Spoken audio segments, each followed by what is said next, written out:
우리나라 옛이야기 시리즈로 선생님이 들려주고 있는데요. 오늘 들려줄 이야기는 거짓말로 고친 버릇이에요. 아버지가 딸들을 위해 어떻게 버릇을 고치게 되었는지 우리 한번 알아볼까요? 거짓말로 고친 버릇, 글 백미숙, 그림 강인춘, 출판사 아가월드. 옛날 어느 마을에 한 부자가 살고 있었어. 그 부자에게는 딸만 둘이 있었는데 모두 시집을 보냈대. 커다란 집에 둘만 남게 되자 부부는 몹시 쓸쓸했지. 딸들이 보고 싶어 견딜 수가 없었지 뭐야. 어느 날 부자는 딸들을 만나 보러 집을 나섰지. 먼저 큰딸네 집을 찾아갔어. 큰딸은 배투리에 앉아 열심히 배를 짜고 있었단다. 부자는 오랜만에 큰딸을 보자 무척 반가웠지. 달려가 덥석 손이라도 잡아주고 싶었지. 그런데 큰딸은 배틀에 앉은 채 입으로만 인사를 하지 뭐야. 어머나, 웬일이세요? 아버지가 저희 집을 다 오시고. 마침 점심때라 부자의 뱃속에서는 자꾸 쭈르륵 소리가 났어. 그런데 큰딸은 밥 지을 생각도 않고 배만 짰지. 아무래도 아버지가 찾아온 것이 귀찮은 눈치였어. 부자는 몹시 서운했단다. 게다가 배까지 고파서 빨리 자리를 뜨고만 싶었지. 얘야, 나는 그만 돌아가야겠다. 부자는 자리를 들고 일어섰어. 어머 아버님, 점심도 못 해드렸는데 어쩌지요? 배틀에서 내려가는 일이 워낙 번거로워서. 큰딸은 배틀에 앉은 채 고개만 까딱하며 인사했지. 부자는 큰딸이 하도 괘씸해서 그냥 집에 돌아가려고 했어.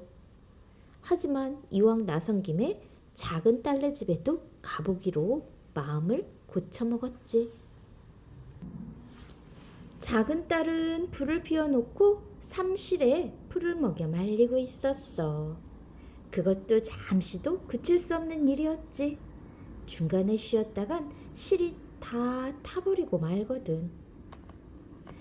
한창 바쁘고 일하고 있는데 그냥 집으로 돌아갈까?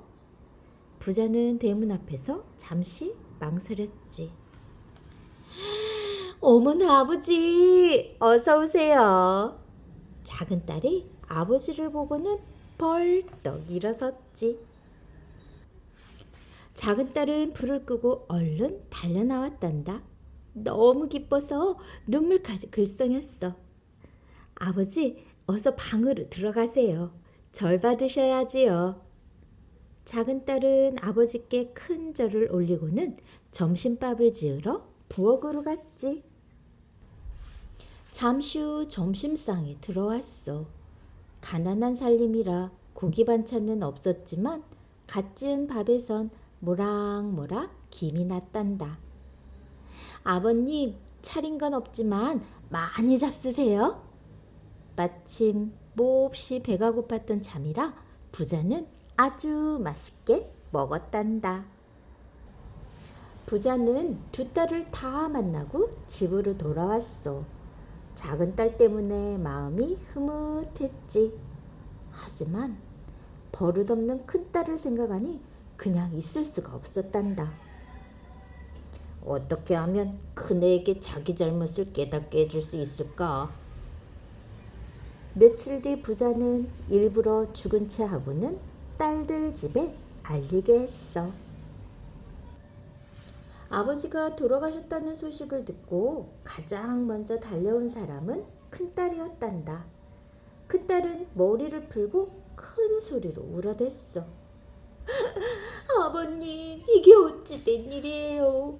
며칠 전 저희 집에 오셨을 땐 그렇게도 건강하시더니 이제 아버님이 보고 싶어서 어찌 살아요. 아버님이 너희 집을 다녀가셨니? 어머니가 묻자 큰딸은 기다렸다는 듯이 거짓말을 늘어놓았소. 네, 저는 그때 배를 짜고 있었지만 아버님이 오셨는데 배가 다 뭐예요? 얼른 배틀에서 내려와 큰 절을 올렸지요. 그리고 씨암탉을 잡고 쌀밥을 지어 올렸어요. 아버님께서는 그 밥을 다 잡수시고 우리 큰딸이 제일이구나 하셨는데 큰딸의 거짓은 끝이 없었단다. 그것뿐이 아니에요. 저는 얼른 떡을 해서 드렸어요. 아버님이 찰떡을 좋아하시잖아요. 아버님께서는 역시 우리 큰딸뿐이구나 하시며 떡을 3덩이나 잡수셨어요. 그것뿐이 아니에요. 아버님은 제 손을 꼭 잡으시더니 얘야, 네가 뭔가 주고 싶구나. 그렇지, 우리 집 앞에 가장 좋은 눈을 내게 주마 하셨어요. 아버님께서는 이렇게 갑자기 돌아가실 줄 알고 제게 미리 유언을 하셨나 봐요. 아이고, 불쌍한 우리 아버님. 큰딸은 또다시 큰 소리로 슬프게 울어댔어. 죽은 채하고 누워있던 부자는 더 이상 참고 들을 수가 없어서 벌떡 일어나 호통을 쳤지. 예끼 못된 것, 어디라고 그런 거짓말을 하느냐. 배를 짠답시고 내려와 보지도 않더니 밥과 떡을 해주었다고. 게다가 집 앞 논까지 준다고 했다니. 큰딸은 놀라서 눈을 동그랗게 떴지. 집에 손님이 찾아오면 아무리 바빠도 정성껏 맞아야 하거늘 너처럼 예의도 모르고 거짓말만 하는 딸을 두어서 나는 부끄러워서 얼굴을 들 수가 없구나. 부자는 엄한 목소리로 큰딸을 꾸짖었어. 그리고 집 앞에 좋은 노는 착한 작은 딸에게 주었지. 이 일로 큰딸은 크게 잘못을 깨달았단다. 부자의 거짓말이 딸의 못된 버릇을 고친 것이었지. 그때부터는 큰딸도 부모님께 효도하고 웃 어른께 예의 바르기로 동네에서 으뜸이 되었단다. 아버지는 큰딸의 버릇을 고치기 위해 선의의 거짓말을 했죠.